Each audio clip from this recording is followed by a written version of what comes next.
Buenas noches, queridos oyentes. Soy el Dr. Skull y esta noche les extiendo una invitación a sumergirse en un capítulo no solo oscuro, sino verdaderamente salvaje. Hoy, nuestra exploración nos llevará a través de densos bosques y valles remotos, donde las leyendas cobran vida.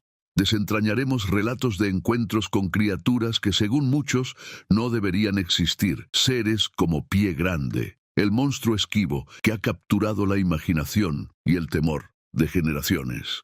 Así que ajusten sus auriculares, mantengan los ojos bien abiertos y prepárense para un viaje a lo desconocido, donde lo inexplicable y lo bestial se encuentran cara a cara con nosotros. Y así, queridos oyentes, cerramos las páginas de este capítulo salvaje y enigmático.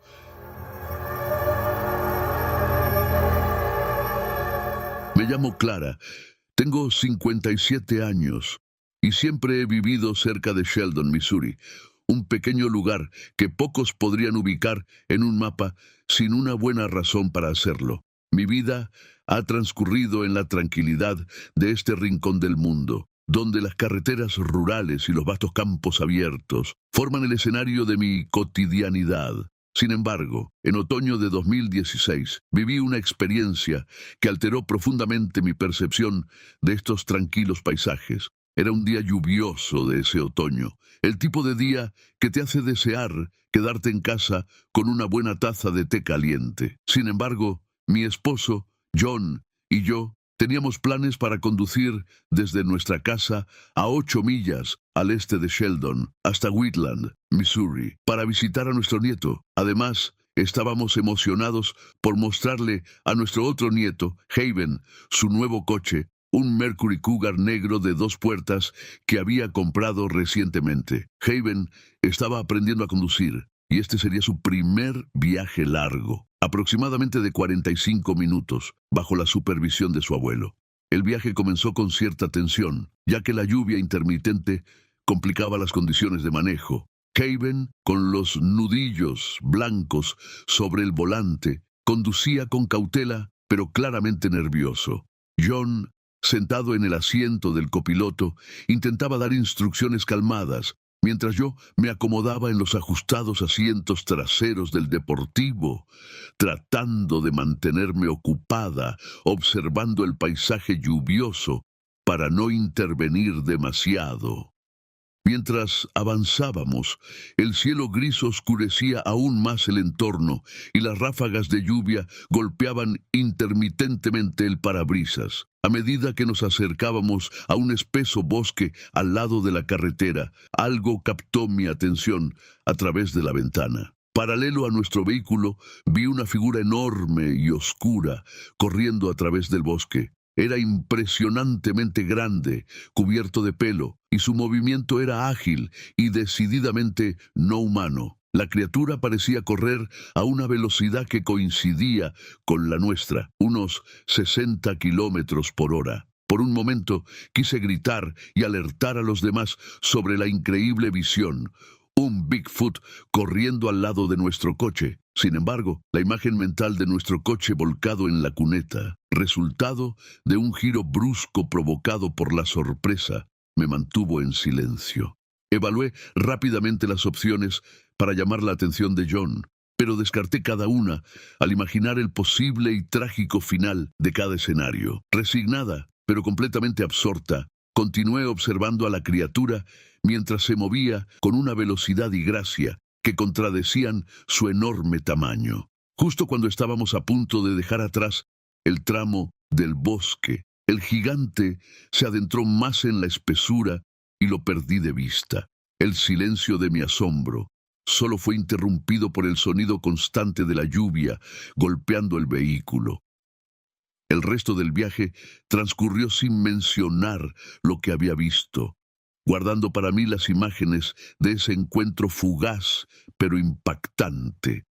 Aunque nadie más en el coche había sido testigo y aunque no tenía pruebas más allá de mi relato, sabía con certeza lo que mis ojos habían visto.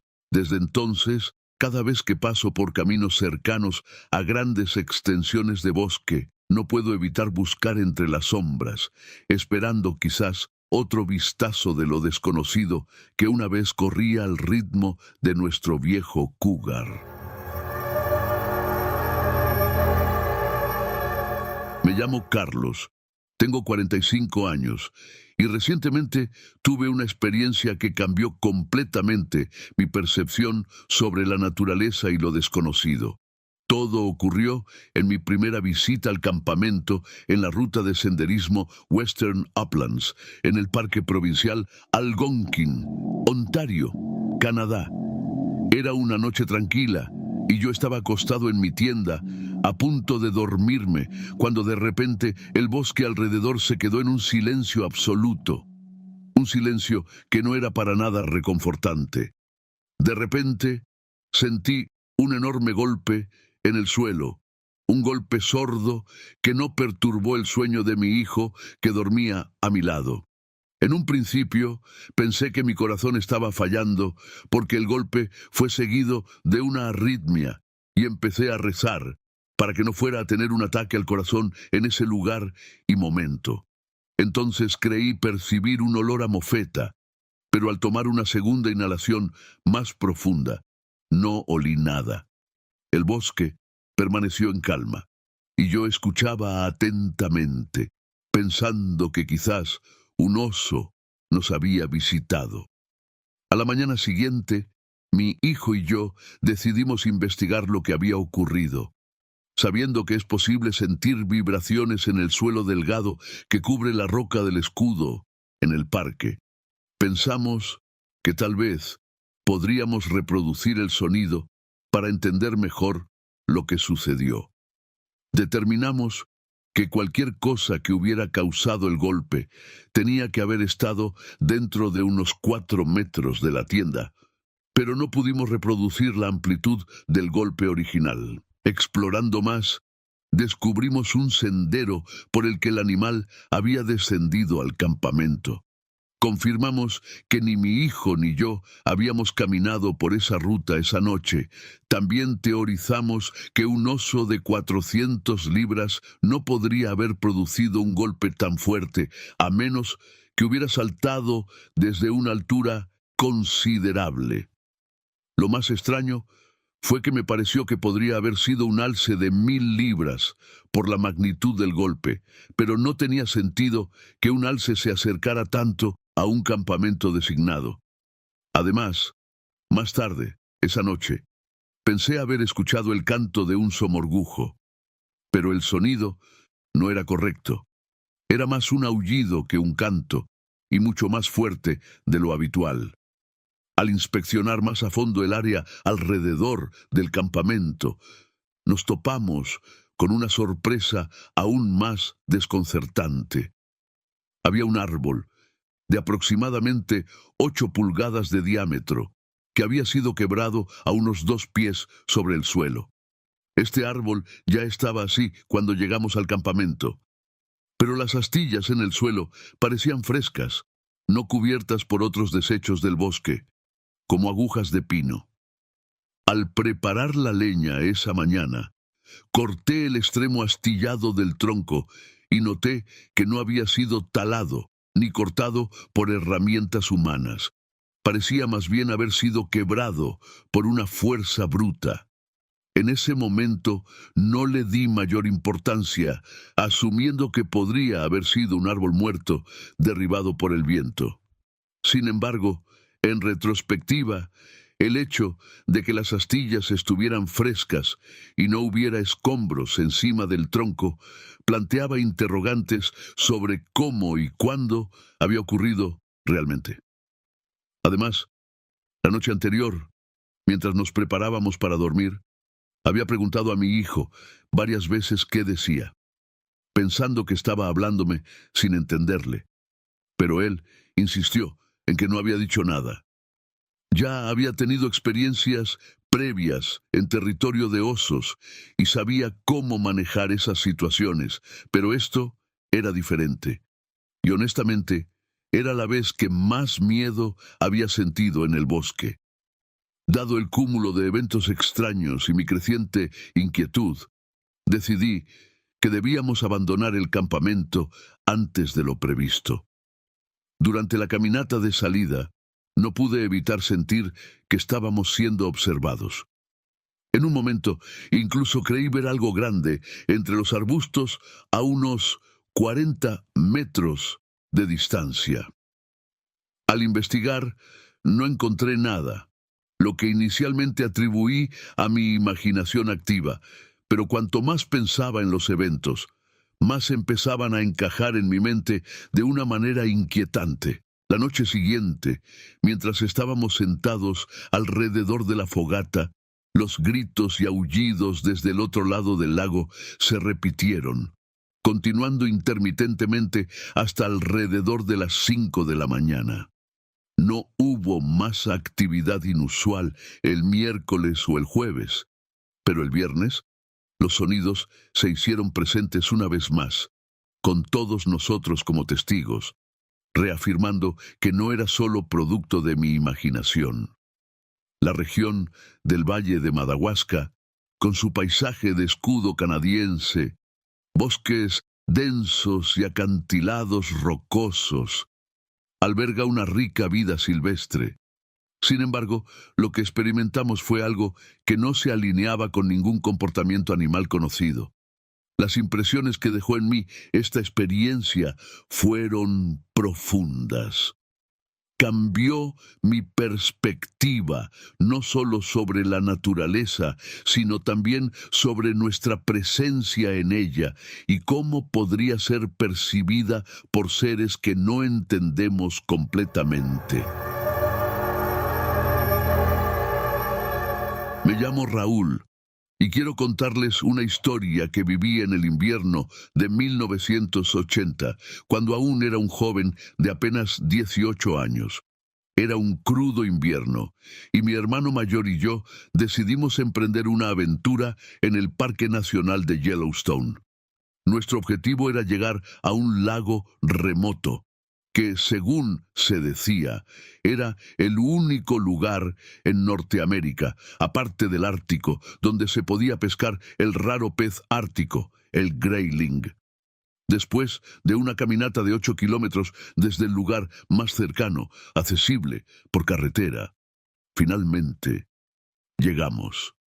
Exhaustos pero emocionados, montamos nuestro campamento cerca del lago, rodeados por el vasto y silencioso paisaje invernal de Yellowstone. La pesca fue sorprendentemente buena y logramos capturar suficientes graylings para cenar esa noche. Después de disfrutar de nuestra captura y limpiar el área, nos preparamos para dormir, ansiosos por el descanso después de un día largo y frío de caminata y pesca. Ya en la tienda de campaña, nos acomodamos en nuestros sacos de dormir y empezamos a charlar en voz baja. La conversación fluyendo suavemente hacia temas triviales y recuerdos familiares. Estábamos comenzando a sentir el peso del sueño, cuando, de repente, algo perturbador interrumpió la calma de la noche. Un ruido fuerte, como de algo grande y pesado corriendo sobre dos piernas, rompió el silencio de la noche y pasó velozmente junto a nuestra tienda. Nos miramos el uno al otro, los ojos como platos por el miedo y la sorpresa. Entre susurros, le dije a mi hermano que saliera a ver qué era. Su respuesta fue un rotundo "de ninguna manera", marcado por el pánico en su voz. Carecíamos de armas o cualquier medio de defensa, y lo único que pudimos hacer fue permanecer sentados, envueltos en el terror, escuchando atentamente por si el sonido volvía a aparecer. La noche se hizo interminable, cada ruido del bosque amplificado por nuestro miedo, esperando que no se repitiera aquella perturbadora visita. Al amanecer, tras una noche sin sueño y llena de tensión, nos apresuramos a desmontar el campamento. La experiencia de la noche anterior había dejado una marca indeleble en nuestros ánimos, y lo único que deseábamos era dejar atrás ese lugar. A pesar de nuestro interés inicial por investigar y quizás entender qué fue lo que nos había visitado, La realidad es que no encontramos ni una sola huella o signo que pudiera darnos alguna pista. El terreno alrededor de nuestra tienda estaba completamente desnudo, sin señales de pisadas, aparte de las nuestras.